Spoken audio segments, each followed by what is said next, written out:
Thank you so much, Donna. You know, you couldn't have said it better because ignorance isn't bliss, it is dangerous.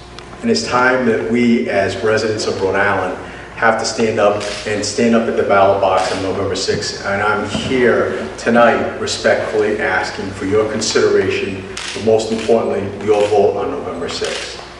You know, and to answer your question, Donna, that last question that you posed to me about remembering who you are, what you're about, and remembering the residents, I want to take a step back before I answer the questions about, the one that's on everyone's mind. I want to take a step back to let you know who I am and what has guided me throughout my life and my career, especially my 9.5 years as mayor of the state's second largest city. I'm a native Rhode Island, born and raised like many of you. My parents came from this country, they were both born in China, got married in Hong Kong, came to this country for one thing, opportunity. Opportunity for their better life, but also for the life of the family that they were about to start. Now, I was privileged to be born here with along with my two younger sisters. And I grew up working hard. My parents started a small Chinese restaurant, a restaurant that they ran for 35 years in Cranston. And the one thing that they asked of me is, look, education is the key to do whatever you want to do. If you want this restaurant, great.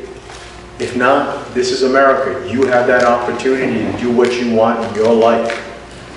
But I'll never forget those experiences that were embedded in me from day one. At 9 years old, I started my parents' restaurant, bussing tables, washing dishes. I remember washing dishes. I couldn't even see over a sink. I had to stand in this little milk crate to, be over the sink and do what I had to do. But that's how I learned the value of hard work. Most importantly, how hard it is to earn a dollar and keep that dollar. And it's those experiences that have guided me every single day that I've been privileged to be mayor of our state's second largest city. Yes, we overtook Warwick last year as the second largest city. So despite what you see on television, those millions of dollars in negative ads, I'm damn proud of what we have done.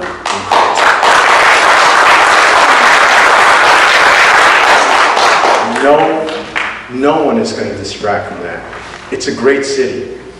A city that had a lot of trouble, a lot of the same troubles that we face in Rhode Island today. When I first got into office 9.5 years ago, the city was in fiscal crisis. We had a $9 million deficit on our school side, $1.5 million hole in the city budget from the last mayor. And as all of us remember, we were facing one of the worst recessions in all of our lifetimes, and we had to make difficult decisions. But we did it. We held people accountable. We made the right cuts. We did what we had to do to get the city to where it is now. And I'm proud because that city that was in the red is now one of the strongest financial bond ratings the city's seen in 2 decades. We have one of the largest rainy day funds at over $20 million of any city in town in Rhode Island. In fact, I'm proud of the fact that we invested in our business owners, not just the big business owners like Takeo, Alex Anani and Cadence, which everyone knows their name. I gave as much pride and attention to opening Geraldin's Sewing Shop, to the expansion at Marchetti's and Cafe Eatery as those big companies. Because that's what I've always believed in. You help everyone. And now that we're back in the black financially, we've been able to invest those dollars back into our community, back into our employees, making sure we treat everyone fairly. But we've invested in our schools. We've got a good educational system, despite those commercials again. I'm proud of what we've done. We've made sure that there are career opportunities, not just pushing our kids to college, which is great, but making sure that there's a construction career path at one of our charter schools. Making sure that one of our high schools has a career and tech option for many of our students so that they can, if they want, earn college credits. I'm glad that we invested in our senior center, in our parks and recreation, and in our libraries, which got recognized nationally last year alongside the New York Public Libraries and the Louisville, Kentucky library system. 2 wonderful library systems. If you do things the right way, never forget where you came from, take care of your own, that's how you will succeed, not only as a city, but as a state. And all of of that has led to our city growing as a community where people want to live there, work there, and play there. And we got named 3 years in a row as one of the best places to live in America. And those same policies that I put forward are the same type of policies I'll take to the State House. But what's most important is I will be honest with you. In the 9+ years, we've had difficult conversations with our employees, with our residents, with everyone about what needs to be done. And we may have had disagreements, but I've let you know where we stood, and we reached a resolution together. And I'm not going to have anyone distort that record, and I'm not going to be ever dishonest with you. And one thing I want to say is, this is an important issue to all of us in Rhode Island. You know, I've listened to many of you. You know, early on, I opposed it because, and I've spoken to you individually, because of the local control aspect. You know, because I felt that it was wrong to have, for you up here in Burrillville, not have a say, to have a second dirty power plant, fossil fuel power plant shoved down your throats just because everything lined up, the pipes were there. It should have been a decision that was made locally. Yes. But one of the things that was very frustrating was, you know, as you sit and learn about that state energy citing board, it would have impacted, or Cranston residents could have felt that same type of impact. How would we feel if they threw in a second prison in our backyards without having any say? You know, that's why I opposed it originally. But I also took the time, you know, because I made many trucks up here, but I also took the time to learn even more about the environmental impacts. And that's what's meaningful, because I had the opportunity to take that tour, seeing where, you know, they were going to site it, seeing the forest land that would impact it, all the other parks and wonderful, you know, beautiful nature that you have up here.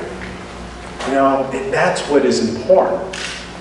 And that's what has to be preserved. And I also took a tour around and saw some of those narrow roads that many of those trucks would have been ambling through. Thank you, Bob. Appreciate that tour. And it just makes you wonder, when you're a leader and you don't take the time to thoroughly investigate, because for me, it became beyond just a local control issue. It became an impact. And for many of you up here, not just in Burrillville, in Gloucester, where many of those trucks would have went through, especially in that crazy rotary.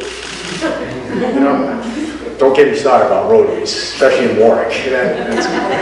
But in any event, that's the negative impacts that we as leaders have to be conscious of and listen to many of you.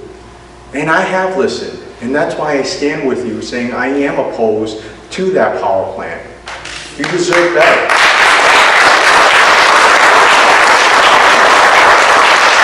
And our environment also deserves better.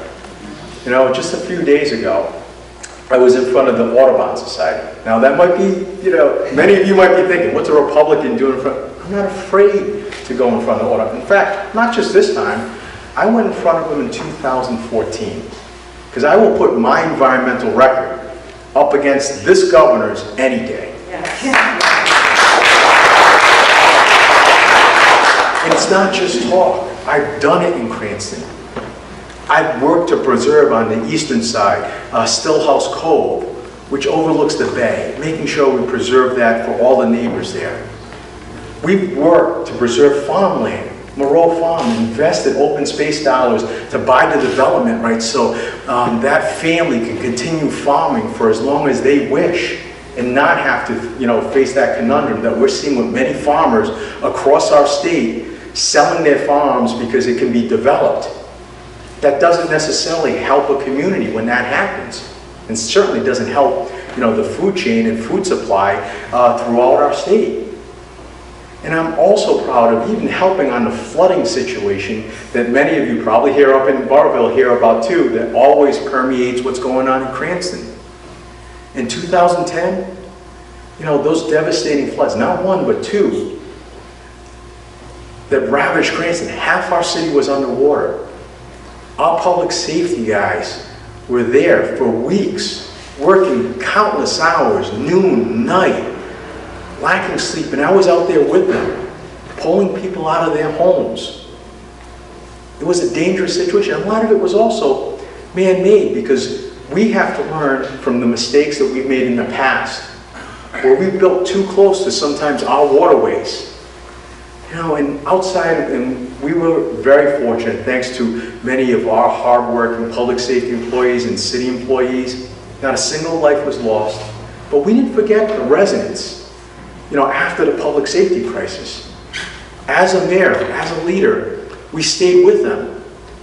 We made sure that there were state dollars, federal dollars that we can get to purchase back some of their property on a voluntary basis. I don't like taking people's properties on mandatory, but on a voluntary basis, especially along that Perkins Ave area, which is one of the worst flooded areas in the city, purchased many of their homes and restored it back to its natural floodplain. These are the type of initiatives I'm proud to support. And even, you know, making sure that we upgrade our sewer treatment facility so that we're meeting our limits. This is what has to be done in many of our communities to protect our environment, to protect not only our, you know, ocean state and water quality, but most importantly, protect our air, protect our resources, protect this beauty that's sitting out here in Burrillville. So I don't want to ever concede to this, especially to this governor who's been dishonest with so many people, and we see where her decisions are made by the dollars that line her campaign coffers. I'm never going to concede this fact, because I'll put my record up against hers any day. Well, it's my financial track record, what I've done with budgets, where I stand environmentally, but I can assure you, I will stand with you as governor in this fight.